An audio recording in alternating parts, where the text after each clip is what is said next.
Hello everyone! Kamusta na kayong lahat? Sana ay nasa mabuting kalagayan ang buong mundo.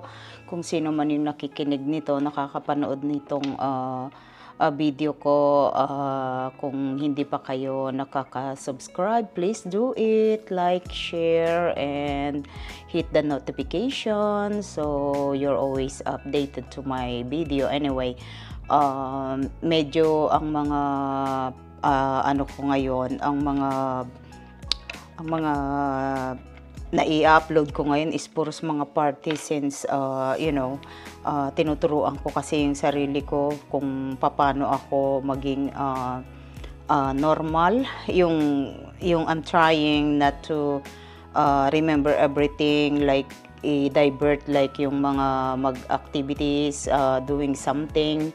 Pero ang hirap pala talaga. But anyway, it's okay. Para bang syempre hindi naman puros ganun ang gagawin natin dito sa video. I'm trying to show you yung aking progress sa pinagdadaanan namin. And honestly, it's not easy talaga. It's up and down. So, sometimes nakakasawa, nakakapagod. Parang yun yung mga feeling ng, yung ganitong ini-experience namin. Anyway, like I said, today is Thursday. I'm not that busy. So, I have a chance to bring my car para mapa-inspect. So, sa awa ng Diyos, ang mahal-mahal na naman ang binayaran ko dahil yung kinabit naming headlights is not, hindi daw allowed dito sa Virginia yung ganong klaseng lights. Kasi nag-order lang yung husband ko sa Amazon para sana mas mura ng konti, pero hindi kami nakamura na doble kasi we bought the headlights, the lights, tapos hindi naman daw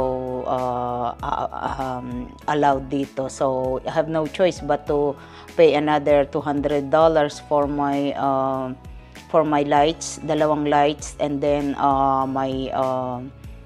yung inspection. So, what can we do, right? Ganon talaga yung buhay dito. Maraming surprises at saka talking about daan-daan ng mga binabayaran, sometimes libo-libo pa. Oh my God. Like, kakapagawa ko lang yan, like not even 2 months, I think, or 2 months probably.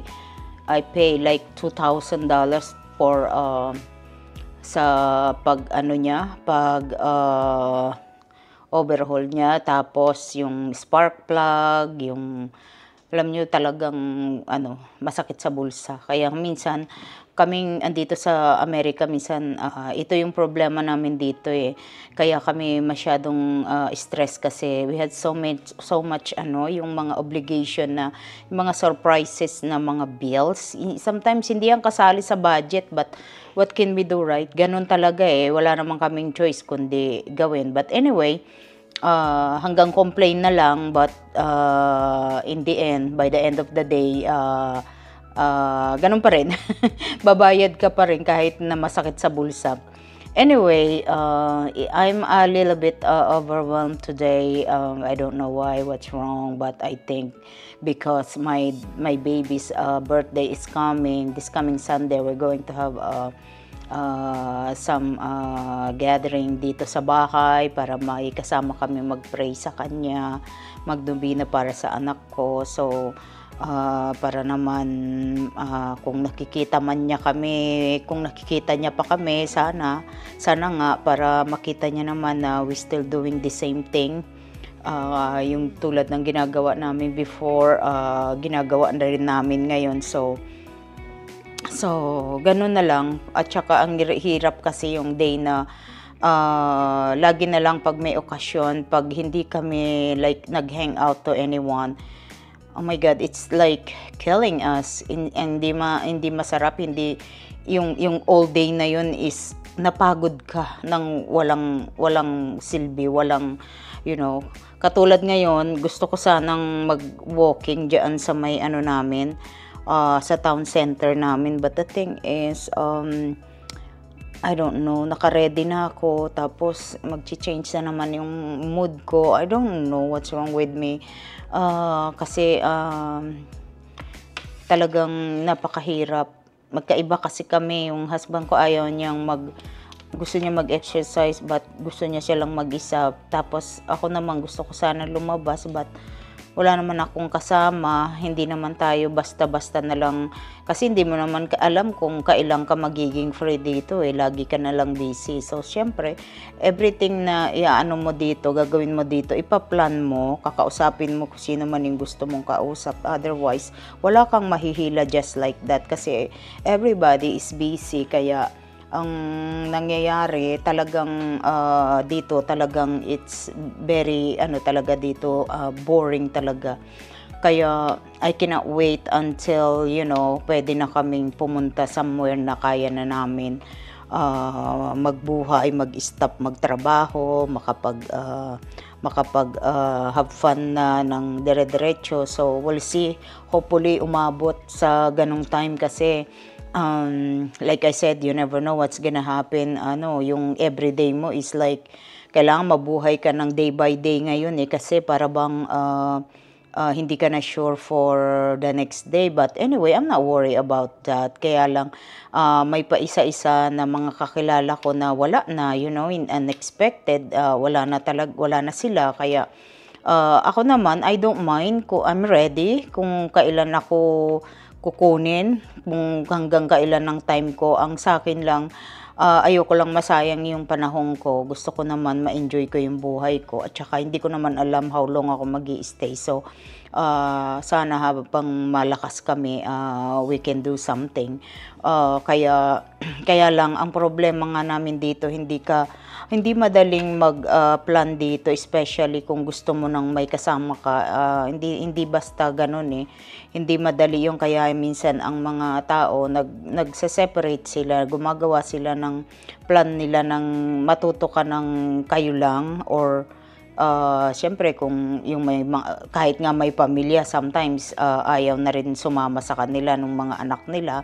So they gonna end up like sa dalawa lang kayo, o kaya kung wala kang kasama is like, how you going to do that unless na may marami kang mga friend.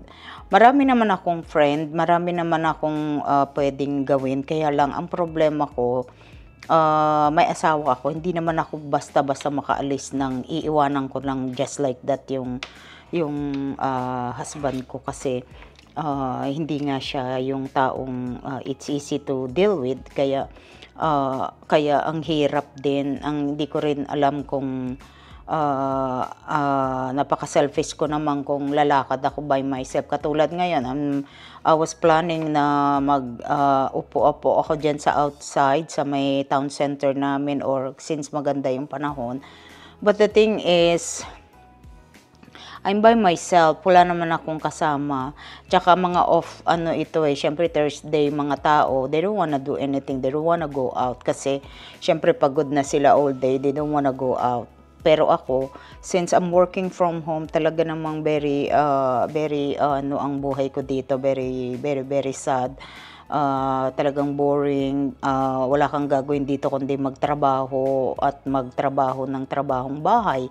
So, yun lagi ang routine ko. So, sometimes nakakasawa at saka minsan nasasayang talaga yung araw ko kasi in the morning gustong-gusto kong tumayo but I cannot get up in the morning. Talaga naman pong ang bigat ng katawan ko. Gising ako as soon as aalis yung husband ko, but tatayo ako pag malapit na dumating yung mga client ko kasi I need to take a shower pa. Kaya wala talaga akong dry, but like I said, ito na lang. Medyo matagal na rin ako hindi nagdadaldal mag-isa dito sa may ko, dahil na busy naman kami dahil marami kaming mga parties. And then ngayon almost every week meron kaming event. So okay naman 'yun.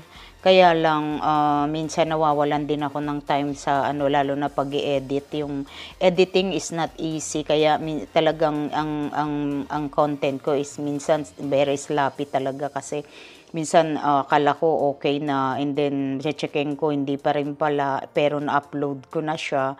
So I'm lazy to go back and change everything. So for now, pagpasensyahan niyo muna but I'm trying na next time is maayos ko uli.